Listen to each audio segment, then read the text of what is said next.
नाराय हमद। मुबारक हैं वो जो अच्छे और नेक दिल से खुदा का कलाम कबूल करते और साबित कदमी से फल लाते हैं। अंजील मुकद्दस बामुताबिक मुकद्दस मत्ती उसका 5वां बाब और उसकी आयात 43 और 44। और आज हम आसमानी बाप के फर्जंद इसके बारे में सुनेंगे। तुम सुन चुके हो कि कहा गया था, अपने हमसाए को प्यार कर और अपने दुश्मन से कीना रख। लेकिन मैं तुमसे यह कहता हूं कि अपने दुश्मनों को प्यार करो और अपने सताने वालों के लिए दुआ मांगो। हम क्यों अपने दुश्मनों से प्यार करना और उन लोगों के लिए दुआ करना चाहेंगे जो हमें सताते हैं?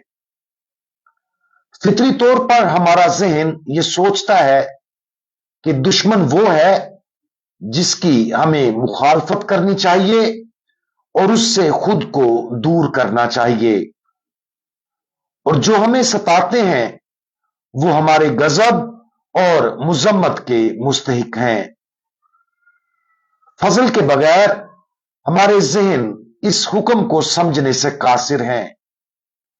जैसा कि हवाला जारी है, खुदावंद यीशु मसीह हमारे लिए इस सवाल का जवाब देता है, ताकि तुम अपने बाप के जो आसमान पर है फर्जंद ठहरो।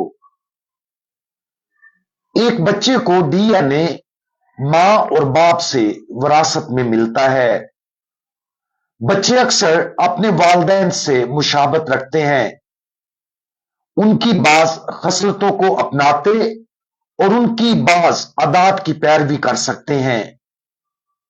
ये मुमासलत हयातियात और सीखे हुए रवैये दोनों से होती है।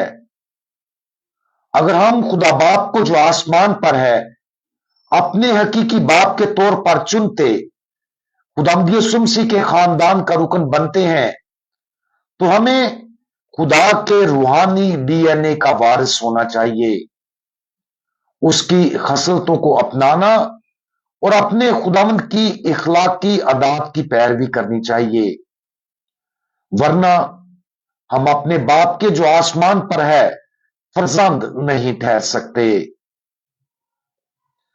जिस तरह एक जमीनी खानदान की रुकनियत में जिम्मेदारियां होती हैं, मसलन हमदर्दी, मदद और वफादारी, इसी तरह खुदा के खानदान में रुकनियत भी बड़ी जिम्मेदारियों के साथ होती है।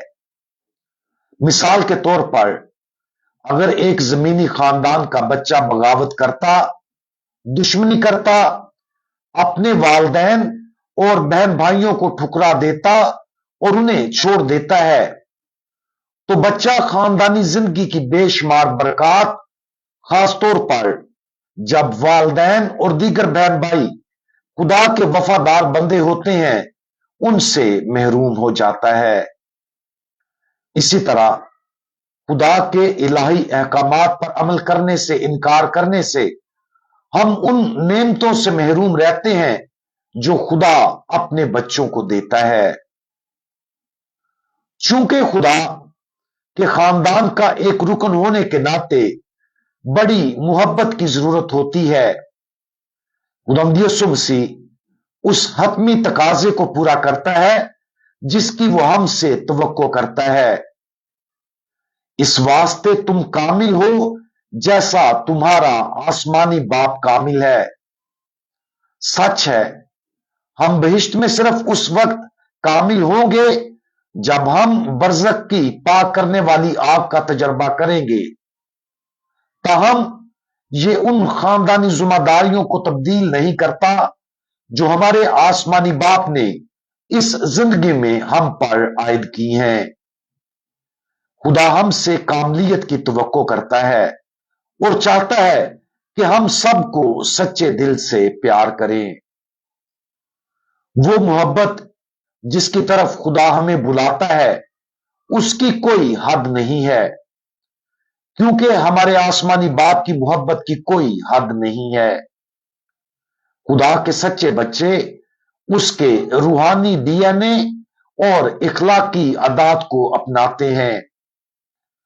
इखलाकी कामलियत खुदा के साथ रूहानी मेलजोल की तरफ ले जाती है, और ये इलाही इत्तेहाद एक ऐसा तोहफा है जो एक बागी रूहानी बच्चा सिर्फ कोशिश के जरिए हासिल कर सकता है। आज ही खुदा बाप की इस नाकाबिले यकीन दावत पर गौर करें जो हमें उसके खानदान का रुकन बनने के लिए दी गई है। जैसा कि हम इस दावत को सुनते और कबूलियत के साथ इस दावत का जवाब देते हैं, उन तकाजों पर गौर करें जो इस इंतखाब के नतीजे में जन्म लेते हैं। अपनी जिंदगी में उन लोगों को देखें जिनके लिए हम रंजिश रखते या जिनके साथ कोई पेचीदा रिश्ता है या जिन्हें सताया है। सिर्फ फितरी वजह के मुताबिक अमल ना करें। अपने दिमाग को सच्चाई के जरिए बुलंद होने दें ताकि हम समझ सकें कि खुदा हमसे क्या तवक्को रखता है, और अपनी मर्जी को फजल के जरिए मजबूत करने की इजाजत दें ताकि हम दूसरों के साथ ऐसा सलूक कर सकें जैसा कि हमारा आसमानी बाप हमारे साथ करता है। हम दुआ मांगें। सबसे ज्यादा प्यार करने वाले खुदा, आपकी मोहब्बत कभी नाकाम नहीं होती, कभी कम नहीं होती और ना कभी बदलती है। यह हर तरह से कामिल है। हमारी मोहब्बत अक्सर खुदगर्ज, महदूद और बेतरतीब होती है। हम आपके आसमानी खानदान का रुकन बनने की आपकी दावत को कबूल करते और दुआ मांगते हैं कि हम तमाम लोगों को आपकी हिकमत से देखना सीखें और आपके दिल से उनसे मोहब्बत करें।